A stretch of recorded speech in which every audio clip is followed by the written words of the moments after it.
25 मई से domestic flights शुरू हो रही हैं और बहुत से लोगों ने बुकिंग करवानी शुरू भी कर दी है। लेकिन जब आप एयरपोर्ट पर पहुंच रहे हैं, आपको क्या फैसिलिटीज मिलने वाली हैं, क्या आपको करना है, क्या आपको नहीं करना, इस बारे में पूरी जानकारी हम आपको देंगे।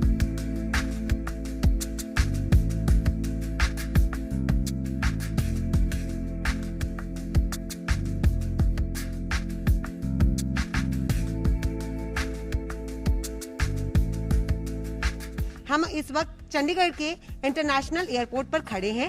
हमारे साथ सीईओ अजय भारद्वाज जी रहेंगे और सारी जानकारी देंगे कि आखिर जब आप यहाँ पर पहुँच रहे हैं किन चीजों का आपको ध्यान रखना है। अजय सर, 2 महीने के बाद डोमेस्टिक फ्लाइट शुरू हो रही हैं, किन किन चीजों का ध्यान रखा जाएगा? शुरुआत से अगर हम चलें तो किस तरह से जो पैसेंजर आएंगे, क्या फैसिलिटीज उनको मिलेगी, क्या नहीं? सबसे पहले तो जो यात्रीगण आएंगे वो यात्रीगण यहाँ उतरने के बाद इस गीले कारपेट के ऊपर से जाएंगे जिस पे उसके जूते सैनिटाइज होंगे। इस जूते सैनिटाइज करने के बाद अगला जो पॉइंट है, यात्री को अपना आरोग्य सेतु का स्टेटस जो है वो देखा जाएगा। आरोग्य सेतु का स्टेटस ग्रीन है और उसका टेम्परेचर विद इन रेंज है। उसके बाद ही उसको आगे जाने दिया जाएगा। अगले स्टेप पर उसका जो बैगेज है वो बैगेज को सैनिटाइज किया जाएगा। बैगेज सैनिटाइज होने के बाद अगला जो पड़ाव है वो सीएसएफ का एंट्री पॉइंट, जो हमारा जो बेसिक बिल्डिंग एंट्री पॉइंट था पहले, उस पॉइंट पे आपको वेब बोर्डिंग पास दिखाना है और वेब बोर्डिंग पास दिखाने के बाद आईडी प्रूफ वहाँ पे चेक कराना है। Then you will only be allowed to go inside the terminal building. आप टर्मिनल बिल्डिंग जब ही जा पाएंगे जब आपके पास इस पहले पॉइंट से आरोग्य सेतु चेक हो गया, थर्मली आप जो है बिल्कुल ठीक स्थिति में है और आपका बैगेज सैनिटाइज हो गया। अगले पॉइंट पे आपका वेब बोर्डिंग पास देखा जा रहा है। वेब बोर्डिंग पास और आईडी प्रूफ देखने के बाद सीएसएफ का जवान जो है उसको आपको अंदर जाने देगा। इस पॉइंट पे भी स्क्रीन आदमी और जो पैसेंजर है, पैसेंजर और सीएसएफ के बीच में स्क्रीन है, जिस स्क्रीन में से वो जो है अपना ये सारा प्रोसेस पूरा करेंगे। अगला जो स्टेप है, इस पे हम स्क्रीन पहले दिखा देते हैं कैसे जो है स्क्रीन के बाहर से देखिए वो दिखा रहे हैं पैसेंजर, और अंदर जो है उनको इशारा मिलेगा तो ही जा पाएंगे। लेकिन सबसे अच्छी बात ये भी है कि आप देखिए एंटर होने से पहले भी यहाँ पर येलो लाइनिंग जो है वो कर दी गई है ताकि जो पैसेंजर यहाँ पर आ रहे हैं उनके बीच एक डिस्टेंस जरूर रहे, क्योंकि ये सबसे ज्यादा अहम है, फिजिकल डिस्टेंसिंग। और ये देखिए आप पूरा जो है कर रखा है, जो आप फैसिलिटी देख सकते हैं कि येलो लाइनिंग जो है वो कर रखी है। अजय सर, इसके बाद कोई भी पैसेंजर जब तक अंदर नहीं जा पाएगा जब तक वो अपने हाथ यहाँ पे सैनिटाइज नहीं कर। यहाँ से अपने हैंड सैनिटाइजर यूज करने के बाद ही वो नेक्स्ट पॉइंट पे अंदर जा पाएगा। अंदर जाने के बाद जो है अगर हैंड बैगेज पैसेंजर है तो उसको काउंटर पे जाने की जरूरत नहीं है। अगर वो रजिस्टर्ड बैगेज पैसेंजर है तो वो एक्सरे मशीन पे जाएगा, रजिस्टर्ड बैगेज को एक्सरे कराएगा और काउंटर पे अपना बैगेज छोड़ देगा। काउंटर पे बैगेज छोड़ने के टाइम पे उसको वापसी में एयरलाइन स्टाफ कोई भी स्टैब नहीं देने वाला है, कोई रिसीट नहीं देने वाला है। रिसीट उसको एयरलाइन से इलेक्ट्रॉनिकली जो है उसके मोबाइल फोन पे जाएगी। तो यहाँ पे देखिए जब एंटर हो रहे हैं गाइडलाइंस जो है वो दी गई हैं। एंट्री गेट इंस्ट्रक्शंस एक तरफ है, डिपार्चर एक तरफ है। ये आप डिपार्चर की देखेंगे कि गाइडलाइंस है ताकि जो लोग यहाँ से निकल रहे हैं उनको क्या करना है वो बताया गया है। आप देखिए मास्क सबके लिए कंपल्सरी है। इसके साथ ही पैसेंजर को अपने सारे डॉक्यूमेंट रखने हैं। फिजिकल डिस्टेंसिंग जो है वो कहा गया है कि इंश्योर करें। इसके साथ ही अपने हाथ बार बार धोने। उस तरफ जरूर दिखा देते हैं कि एंट्री गेट की इंस्ट्रक्शंस क्या क्या हैं, क्योंकि जब लोग यहाँ पे एंटर हो रहे हैं तो उनको ध्यान रहे कि क्या कुछ हमने ध्यान रखना है। जिस तरह से अजय सर बता रहे थे कि आरोग्य सेतु ऐप सबके मोबाइल में होनी चाहिए। इसके साथ ही आपको बोर्डिंग कार्ड का जो है प्रिंट कॉपी आपके पास होना चाहिए। इसके साथ ही ये बताया गया है कि मास्क आपको पहनना है, बैगेज सैनिटाइज होने चाहिए, थर्मल स्क्रीनिंग जो है वो की जाएगी, सोशल डिस्टेंसिंग वो होनी चाहिए।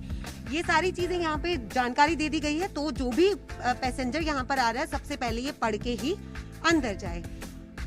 और सबसे अच्छी बात अजय भारद्वाज सर बता रहे थे कि यहाँ पर आपको कोई भी पेपर वर्क नहीं करना है। अजय सर, अब हम एंटर हो गए हैं, अब किन चीजों का ध्यान रखना है? यात्री के पास हैंड बैगेज है तो वो स्ट्रेट वे सिक्योरिटी की क्यू में चला जाएगा। उसको यहाँ पे कहीं भी काउंटर पे जाने की जरूरत नहीं है, क्योंकि वेब बोर्डिंग पास वो घर से लेके आ रहे हैं। और अगर उनके पास रजिस्टर्ड बैगेज है तो रजिस्टर्ड बैगेज को यहाँ पे स्क्रीन कराना है, और स्क्रीन कराने के बाद काउंटर स्टाफ को दे देना है। इस रजिस्टर्ड बैगेज में जो टैग लगा होगा यात्री अपने घर से लगा के लाएगा, उस टैग पे उसका PNR नंबर लिखा होगा। PNR नंबर जो है एक तरह से बैगेज टैग का काम करेगा, बैगेज टैग ट्रैकिंग का भी काम करेगा। एयरलाइन स्टाफ उसको कोई रिसीट इस बैगेज के बदले नहीं देने वाला है, ओनली इलेक्ट्रॉनिक रिसीट SMS के जरिए उनके टेलीफोन पे आएगी। तो इस पूरे सिस्टम में जो है बेसिकली पेपर का ट्रांजैक्शन कहीं भी नहीं हो रहा है। ट्रांजैक्शन जो है पर्सन टू पर्सन जो भी ट्रांजैक्शंस हैं स्क्रीन के थ्रू हैं, और पेपर आपस में एक आदमी दूसरे आदमी के पेपर को टच नहीं कर। That is most important. और यहाँ पे भी आप देखेंगे जिस तरह से जो लोग बैगेज लेकर आ रहे हैं, देखिए उनके बैग भी जो है सैनिटाइज होंगे। और जब पैसेंजर एंटर हो रहा है तो वो अपने जिनके पास बैगेज है वो यहाँ पर सैनिटाइज कराकर ही आगे जाए। उसके बाद का प्रोसेस अजय सर से जानते हैं कि आखिर जब यहाँ से बैग सैनिटाइज करवा लिया है सर, तो आगे क्या प्रोसेस होगा? इसके बाद ये बैग अगर रजिस्टर्ड बैगेज है तो चेक इन काउंटर पे जाना है, और चेक इन काउंटर पे आपको बैग को रख देना। चेक इन काउंटर पे चलते हैं हम और जानते हैं कि वहाँ किस तरह से आपको चेक इन करना है। चेक इन काउंटर पर पहुँच के देखते हैं कि क्या कुछ यहाँ पर करना है। यहाँ पर पहले तो आप देख लीजिए, यहाँ पे भी येलो लाइनिंग जो है वो कर दी गई है, ताकि जो लोग यहाँ पर पहुंचेंगे उनके बीच एक डिस्टेंस जो है वो मेंटेन रहे। और साथ ही ये भी दिखाते हैं कि कैसे चेकिंग करना है। अजय सर, अक्सर हम जब चेकिंग करने आते थे यहाँ पे बोर्डिंग पास जो है हमें मिलता था, अब किस तरह से? बोर्डिंग पास नहीं मिलेगा, बोर्डिंग पास वो घर से लेके आ रहे हैं। इसके बाद जो बैग जो लेके आए हैं बैग को वहाँ रख दिया जाएगा, और इसके बाद पैसेंजर का काम यहाँ से खत्म हो गया। जो काउंटर स्टाफ है इस बैग का जो नंबर है, इसका जो उन्हें रिसीट देना है, वो इलेक्ट्रॉनिकली जो मोबाइल जो हमारे पास ऑलरेडी स्टोर्ड है वाइल बुकिंग, उस मोबाइल पे वो रिसीट इनके पास ऑटोमेटिकली चली जाएगी, और पैसेंजर अब नेक्स्ट क्यू में चला जाएगा। पैसेंजर का प्रोसेस खत्म हो गया। एक तरह से कहें तो काउंटर का जो टाइम है वो काफ़ी मिनिमाइज हो गया। काउंटर पे जो टाइम लगने वाला है वो बहुत कम लगने वाला है पहले के मुकाबले, क्योंकि बोर्डिंग पास को प्रिंट नहीं करना है, पैसेंजर को ये वेट नहीं करना है कि उसको जो है वापस जो बोर्डिंग पास के ऊपर जो हमारा जो एक स्टैम्प था वो जो चिपका के दिया जाता था उसकी वेट नहीं करनी। देन इसके बाद जो पैसेंजर जो है सिक्योरिटी होल्ड एरिया की तरफ चला जाएगा, जहाँ उसको जो है स्टैंपिंग जो है बैगेज की स्टैंपिंग जो हैंड बैगेज की स्टैंपिंग है उसको ख़त्म कर दिया गया है। बैगेज जो है एक ट्रे में रखा जाएगा, हर एक ट्रे एवरी यूज़ के बाद सैनिटाइज होगी। तो every user will get new tray mean sanitise tray, और बैगेज जो है इस माध्यम से आगे चला जाएगा। जो सिक्योरिटी में जो पैसेंजर जा रहा है, पैसेंजर के लिए भी जो हमारा जो CISF का जवान है उसके पास जो HSMD जो होता था, HSMD में एक्सटेंशन रॉड लगा दिया गया। वो एक्सटेंशन रॉड तकरीबन 3 फुट का है, तो पैसेंजर और जो स्टाफ है उसके बीच गैप तकरीबन 4 फुट का रहेगा। चेक करते टाइम भी, सर्च करते टाइम 4 फुट का गैप बना रहेगा। जो पैसेंजर वहाँ से क्लियर हो जाते हैं वो सिक्योरिटी होल्ड एरिया में जाएंगे। सिक्योरिटी होल्ड एरिया में अगेन जो चेयर्स रखी गई हैं उनमें गैप क्रिएट कर दिया गया। सारी चेयर्स पे आदमी नहीं बैठ सकते, येलो क्रॉस मार्क चेयर्स हैं, उन चेयर्स पे उन आदमियों को नहीं बैठना है जो येलो क्रॉस मार्क चेयर्स हैं। ऐसे ही जो लेडीज़ फ्रिस्किंग बूथ थे, लेडीज़ फ्रिस्किंग बूथ को जो है दोबारा जो है रीऑर्गेनाइज किया गया। इसमें लेडीज़ फ्रिस्किंग बूथ में क्या होता था, अंदर जाते टाइम एक कर्टेन होता था और बाहर निकलते टाइम भी एक कर्टेन होता था। वो कर्टेन रिमूव कर दिए गए, उसको रूट जो है बेसिकली रिडिज़ाइन कर दिया गया है कि एक L शेप एंट्री के थ्रू लेडी अंदर जा रही है, चेकिंग हो रही है और उस बूथ से बाहर निकल रही है। इसका ये फ़ायदा है कि कहीं भी किसी भी पॉइंट पे ना तो कोई पेपर एक्सचेंज हो रहा है, ना ही किसी आदमी को किसी सरफेस को हाथ लगाने की ज़रूरत है। और यहाँ पे जिस तरह से बताया गया है कि हर जगह पे आपका जो बैग है उसको सैनिटाइज किया जाएगा। इसके साथ ही सर बता रहे हैं कि जब यहाँ पे चेक इन होता है और हमेशा यहाँ पे सिक्योरिटी जो होती है वो चेक करती है आपको, लेकिन उसमें भी अब वो आपको टच नहीं करेंगे क्योंकि एक से दूसरा कोई भी एक्सपोज ना हो अगर किसी में भी ऐसे कोई सिम्टम्स है। सिक्योरिटी चेक के दौरान किन चीजों का ध्यान रखा गया है अजय जी से वो भी जानते हैं।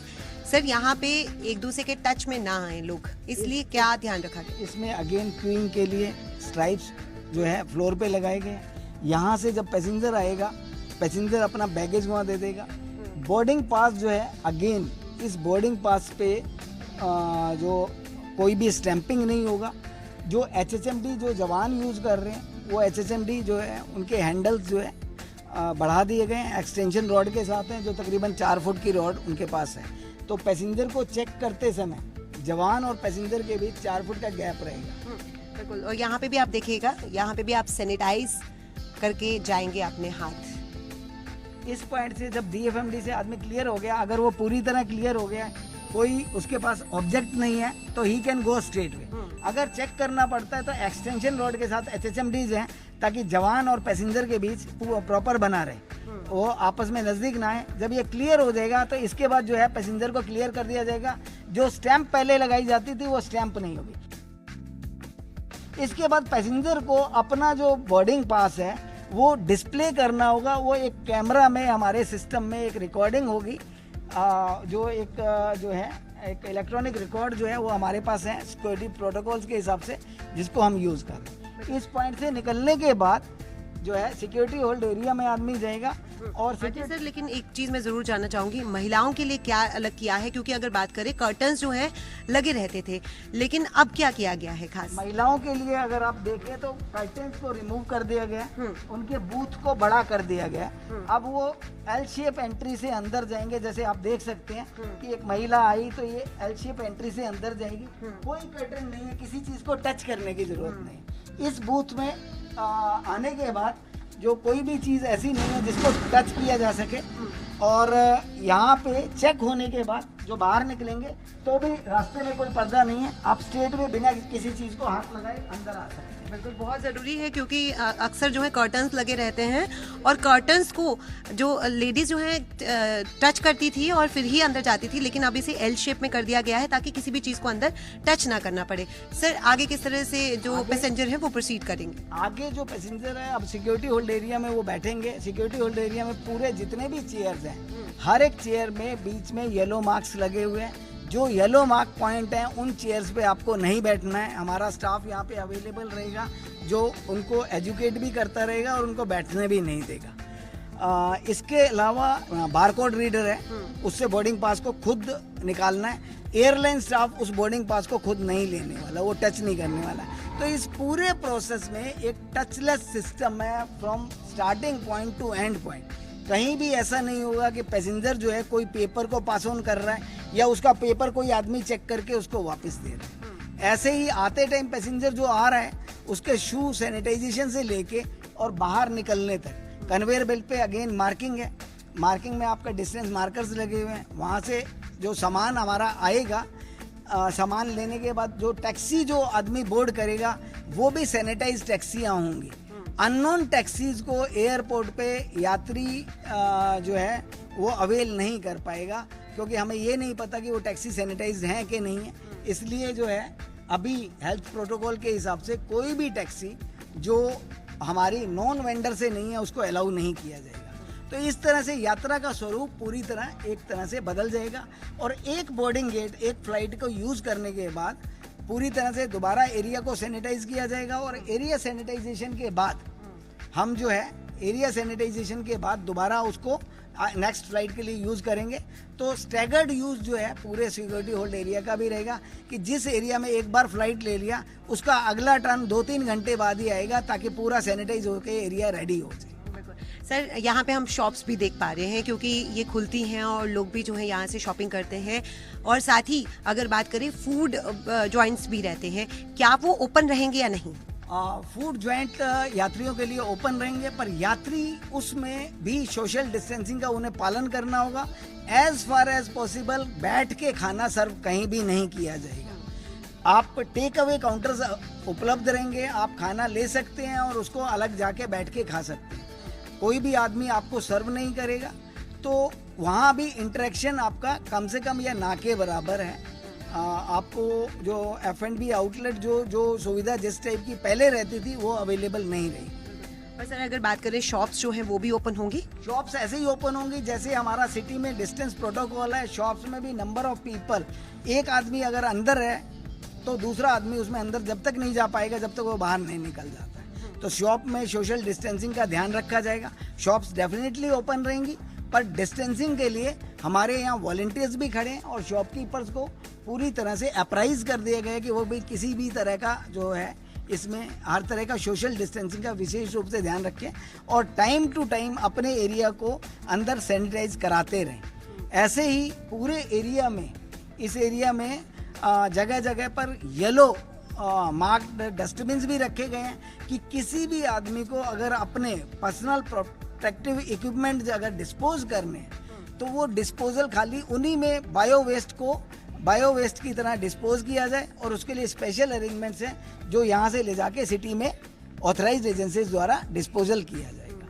और एक अहम जानकारी, क्योंकि हर कोई जो घर पे बैठे हैं वो जो लोग फंस गए थे कह सकते हैं, और जो लोग कहीं एक जगह से दूसरी जगह ट्रैवल करना चाहते थे वो सबसे ज़्यादा ये जानना चाह रहे हैं आखिर इंटरनेशनल एयरपोर्ट पर कौन कौन सी फ्लाइट्स जो हैं वो चलने वाली हैं। 25 मई से कौन कौन सी जो फ्लाइट्स हैं वो उड़ान भरेगी उसके बारे में भी जान लेते हैं। सर क्या शेड्यूल रहेगा और कहाँ कहाँ के लिए फ्लाइट जो है वो उड़ान भरेंगी? अभी तक हमारे पास जो प्रोविजनल शेड्यूल आया है उसमें यहाँ से जो चंडीगढ़ एयरपोर्ट से 13 डिपार्चर्स होंगे। 13 डिपार्चर्स में से एयर इंडिया द्वारा जो सर्विस अवेलेबल कराई जा रही है वो धर्मशाला के लिए, दिल्ली के लिए, श्रीनगर के लिए और लेह के लिए उपलब्ध है। इसके अलावा विस्तारा का एक कनेक्शन दिल्ली के लिए उपलब्ध है। एयर एशिया का एक कनेक्शन जो है हमारा बेंगलोर के लिए उपलब्ध है। इंडिगो एयरलाइंस दिल्ली और बेंगलोर के कनेक्शन हमें दे रही है। गो एयर का अहमदाबाद और बॉम्बे कनेक्शन है दिल्ली के अलावा। तो ये कनेक्शंस हमारे पास एक तरह से उपलब्ध रहेंगे और धीरे धीरे जैसे ही सिस्टम जो है स्मूथ होता है तो जैसा जो है अनाउंसमेंट की गई है कि समर शेड्यूल की 1/3 फ्लाइट चलेंगी। तो 1/3 फ्लाइट्स में जो चंडीगढ़ एयरपोर्ट का जो अगर कहीं कोटा है तो वो 22 फ्लाइट का आता है, पर शुरुआत में अभी 13 ही फ्लाइट शुरू हो रही है। तो ग्रेजुअली जो है और फ्लाइट भी आएंगी और that will be based on passenger demand as well as airline की रेडीनेस के ऊपर डिपेंड करेगा। सर अभी तक की बात करें कैसा रिस्पांस जो है वो मिल रहा है, क्या लोग जो है वो जाना चाह रहे हैं? अभी तो क्या है कि ये क्योंकि एयर ट्रेवल 2 महीने बाद शुरू हो रहा है तो डेफिनेटली इनिशियल जो है वो रश रहेगा, जो लोग फंसे हुए हैं वो जाएंगे। इसके बाद ही रियल ट्रेंड का पता लगेगा कि मार्केट में किस टाइप का एयर ट्रेवल के प्रति ट्रेंड आ रहा है। बट अगर हम और मोड से कंपेयर करें एयर ट्रेवल को तो ये सेफेस्ट मोड है, क्योंकि इस मोड में जो टाइम है वो सबसे कम लगता है। अगर आपको घर से बाहर टाइम सबसे कम लग रहा है तो डेफिनेटली आपके चांसेस ऑफ एक्सपोजर वो बहुत कम एक्सपोजर टाइम है, तो आपके चांस ना के बराबर है। दूसरा जो सेफगार्ड हम शुरू से ले रहे हैं, जितने भी सेफगार्ड ये इंडस्ट्री ले रही है एयर इंडस्ट्री, वो सेफगार्ड दूसरी इंडस्ट्री में उपलब्ध अभी तक नहीं है। तो इसलिए ये जो है एक तरह से आप कहें तो सबसे सेफेस्ट मोड है और डेफिनेटली ये मोड जो है जल्दी ही पिकअप करेगा और हम जितनी फ्लाइट्स पहले चला रहे थे उसी फ्लाइट के नंबर पे दोबारा से आ जाएंगे। सेफ मोड की सर बात की जा रही है, क्या आपने जितने भी एयरलाइंस हैं उनके मैनेजर से कोई मीटिंग की है कि अंदर किस किस चीज़ का जो है ध्यान रखा जाए, क्योंकि अंदर भी डिस्टेंस क्या मेंटेन रखा जाएगा, यानी कि एक सीट खाली छोड़ी जाएगी या सारी सीटें जो है वो भरी जाएंगी?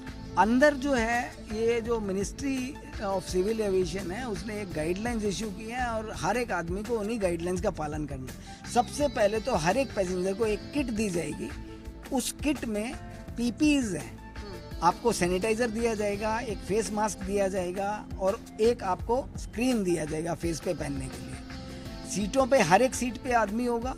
कुछ सीटें रिजर्व की गई हैं कि बाई चांस कोई आदमी ऐसा लक्षण आते हैं कि ये बीमार दिखाई देता है जिसकी पॉसिबिलिटी ऑलमोस्ट ना के बराबर है। पॉसिबिलिटी नहीं है। पॉसिबिलिटी इसलिए नहीं है कि हम जितना स्क्रीनिंग करके उस आदमी को अंदर ला रहे हैं तो उसके बाद ये संभावना नहीं बनी रहती, पर उसके बावजूद भी क्या है, कुछ सीटें रिजर्व की गई हैं कि अगर किसी आदमी को आइसोलेट करना है तो फ्लाइट में भी आइसोलेट किया जाए। दूसरा, फ्लाइट में खाने पीने की व्यवस्था बिल्कुल नहीं होगी और जो स्टाफ जो है, एयरलाइन स्टाफ जो है, वो भी पीपी किट के साथ अवेलेबल रहेगी। सर, ये जो किट्स हैं वो कहाँ पे पैसेंजर्स को दी जाएंगी? वो एयरपोर्ट पे दिए जाएंगी या फिर जब वो एंटर करेंगे तब उनको दी जाएगी? क्योंकि पीपी किट उनको पहननी भी पड़ेगी। पीपी किट सबसे पहले तो जो पीपी किट पहननी पड़ेगी वो आप बिल्कुल ठीक कह रहे हैं। पीपी किट एक तो कुछ प्रोटेक्शन, जैसे बिना मास्क के एयरपोर्ट में एंट्री नहीं है, वो तो वो पहन के ही आएंगे। ये जो दूसरी किट है ये एक तरह से प्लेन में एंट्री के टाइम उन्हें दी जा रही है, जिसमें उनके पास एक एक्स्ट्रा मास्क है, एक एक्स्ट्रा स्क्रीन है और सैनिटाइजर है। इससे क्या है कि उनके पास सैनिटाइजर अगर वो लेके भी नहीं आ रहे हैं, हालांकि गवर्नमेंट ऑफ इंडिया ने गाइडलाइंस को मॉडिफाई किया है, 350 ml सैनिटाइजर आप अपना भी लेके आ सकते हैं। वो हर एक यात्री को कैबिन में अलाउड है। ये बहुत अच्छी अहम जानकारी दी है, क्योंकि पहले अगर हम बात करते थे ऑयल हो या फिर हम लोग कोई परफ्यूम लेके जाते थे, वो मना कर दिया जाता था। वो उसकी क्वांटिटी जो है पहले 100 ml तक लिमिटेड थी, अब इसको 350 ml सैनिटाइजर आप एक यात्री लेके जा सकता है। तो वो भी अगर वो अपना सैनिटाइजर लाना चाहता है तो उसको लेके अंदर जा सकता है और यहाँ भी सैनिटाइजर किट में उपलब्ध है, वो यात्री को यहाँ से अवेलेबल भी कराया जाएगा। एक किट में स्क्रीन भी है। सीट पे एयरलाइन में जब भी आदमी बैठा होगा मास्क भी होगा और स्क्रीन भी होगा, दोनों चीज़ें अंदर जो है जहाज में बैठे हुए आपको उसका पालन करना है। आप ये जो है इसको हटा नहीं पाएंगे। सर, डिपार्चर की बात आपने बताई, अराइवल्स कितने रहेंगे चंडीगढ़ के साथ? एक और जो महत्वपूर्ण चीज़ है कि अंदर टॉयलेट्स का यूज़ जो है ऑलमोस्ट ना के बराबर होगा, क्योंकि अंदर सोशल डिस्टेंसिंग का पालन करने के लिए जहाज में लाइन ना लगे तो टॉयलेट का यूज़ रिस्ट्रिक्टेड होगा। यात्रियों से निवेदन है कि वो टॉयलेट जो है ग्राउंड पे जितना यूज़ कर पाए उतना बेहतर है, क्योंकि यात्रा के दौरान ना तो कोई खाने पीने की चीज़ उपलब्ध होगी, ना ही टॉयलेट जो है वो उस टाइप से यूज़ किया कर पाएंगे जैसा पहले यूज़ करते थे। और साथ ही सर, यहाँ पे जो टॉयलेट्स हैं वहाँ पर भी क्या सैनिटेशन बार बार किया जाएगा, उनको सैनिटाइज किया जाएगा? वहाँ पर कोई उनको गाइड करने के लिए होगा? टॉयलेट्स हमारे सारे मेंड रहते हैं। एक जो सोशल डिस्टेंसिंग मेंटेन करने के लिए क्या है कि एट ए टाइम टॉयलेट्स में नंबर ऑफ पर्सन्स वो रिस्ट्रिक्ट किए जा रहे हैं कि इतने नंबर से ज़्यादा एट ए टाइम अंदर नहीं जा सकते। अंदर जो है हैंड वॉश अवेलेबल है। सारे के सारे जो हैंड वॉश हैं वो फुट ऑपरेटेड है। सैनिटाइजर जहाँ भी डिस्पेंसिंग यूनिट लगे हैं वो सब फुट ऑपरेटेड है, तो किसी भी आदमी को कहीं भी हाथ लगाने का ज़रूरत नहीं है। और इस प्रक्रिया से गुजरने के बाद वो अपना सिक्योरिटी होल्ड एरिया में वेट करेंगे। उसका भी सिटिंग का जो फैशन है वो बदल दिया गया है। सीट टू सीट डिस्टेंस बढ़ा दिया गया है। उसमें कुछ सीटों पे क्रॉस मार्क कर दिए गए हैं जिन पे नहीं बैठना है। और ये जो गेट हैं, जो बोर्डिंग गेट्स हैं, वो एट ए टाइम जैसे एक साइड का बोर्डिंग गेट यूज हो रहा है, इसका दोबारा साइकिल में नंबर जब आएगा जब ये पूरी तरह से दोबारा सैनिटाइज कर दिया जाएगा, तो ये साइक्लिक यूज होगा। जैसे पहले एक के बाद एक बैक टू बैक यूज होता था वो यूज नहीं होगा। प्लेन में जाने के दौरान बसेस का इस्तेमाल होता है, क्या डायरेक्ट यहीं से वो बोर्ड करेंगे या फिर बसेस का इस्तेमाल किया जाएगा? हम जो है ATR एयरक्राफ्ट को छोड़कर, ATR एयरक्राफ्ट क्योंकि पैसेंजर बोर्डिंग ब्रिज का यूज नहीं कर पाते हैं, उनको छोड़कर सारी के सारी बोर्डिंग पैसेंजर बोर्डिंग ब्रिज से ही होगी। बिल्डिंग से ही आदमी सीधा उसमें जाएगा और बिल्डिंग के अंदर ही एंट्री करेगा। जो ATR एयरक्राफ्ट है, ATR एयरक्राफ्ट में जो उसकी बे है वो बहुत ही नज़दीक है, जिसमें बस का यूज़ नहीं होगा। यात्री वॉक इन करके प्लेन में चढ़ेगा और वॉक इन करके वापस आएगा। उसका जो वॉकिंग डिस्टेंस है वो 50 मीटर से कम रहेगा। डिपार्चर के बारे में आपको बता दिया गया है, अराइवल्स के बारे में भी जान लेते हैं कि आखिर कितनी फ्लाइट्स जो हैं यहाँ पर आने वाली हैं। अजय जी, अभी तो बहुत ही शुरुआत में हैं हम, लेकिन इनिशियल स्टेज की बात करें तो कितनी फ्लाइट्स जो हैं यहाँ पर आने वाली हैं, क्योंकि वो पैसेंजर्स का ध्यान रखना भी बहुत ज़्यादा ज़रूरी है जो यहाँ पर उतरने वाले हैं। शुरुआत में 13 फ्लाइट रोज़ आने वाली है और हमारी जो कैपेबिलिटी, जो हैंडलिंग कैपेबिलिटी है वो 5 फ्लाइट पर घंटा है। तो उसके हिसाब से ये काफ़ी लोअर लेवल पे से 20% कैपेसिटी पे हम काम करेंगे। तो सोशल डिस्टेंसिंग या शुरुआती दौर में ऐसी कोई संभावना नहीं है। दूसरी चीज़ है कि आते टाइम भी उनके शू सैनिटाइज कराए जाएंगे पैसेंजर बोर्डिंग ब्रिज में। 90% पैसेंजर बोर्डिंग ब्रिज से आएगा except ATR aircraft. ATR aircraft जो है बस बोर्डिंग के थ्रू नीचे से वॉक इन करके आएंगे। आने के बाद अराइवल हॉल में कन्वेयर बेल्ट पे डिस्टेंस मार्कर्स लगे हुए हैं। कन्वेयर बेल्ट पे भी आपको ये ध्यान रखना है कि आप अपना सामान जो है एक से यात्री से दूसरे यात्री से डिस्टेंस मेंटेन करते हुए उठाएं और इसके बाद आप बाहर जा पाएंगे। गाड़ी अगर आपकी अपनी कोई गाड़ी आई हुई है तो वो ठीक है। अगर आप हायर की हुई गाड़ी या हायर्ड व्हीकल में जाना चाहते हैं तो वो व्हीकल सैनिटाइज व्हीकल होंगे और वो नॉर्मल व्हीकल जो है मतलब कोई अननोन आदमी आपको हायर्ड व्हीकल में बिठा के नहीं ले जा पाएगा। ओनली डेजिग्नेटेड एजेंसी से ही हायर्ड व्हीकल में आप आगे जा पाएंगे। एयरपोर्ट पे सर हम अक्सर देखते हैं कि बहुत तेज़ AC चलते हैं, मतलब बहुत ही कम टेम्परेचर होता है, लेकिन अब जो AC चलाए जाएंगे उनके टेम्परेचर का भी ध्यान रखा जाएगा। अभी हम जो टेम्परेचर शुरुआती दौर में जो मेंटेन करेंगे वो 27-28 डिग्री के आसपास होगा। जो नॉर्मल टेम्परेचर मेंटेन कर रहे थे वो 22-23 डिग्री मेंटेन करते थे, तो ये एक फ़र्क रहेगा। और क्योंकि कोविड में जो है एयर वेलोसिटीज़ जो है हॉरिजेंटल एयर वेलोसिटीज़ खास तौर से कम रहे, इसलिए एयर कंडीशनिंग इफेक्ट कम रहेगा।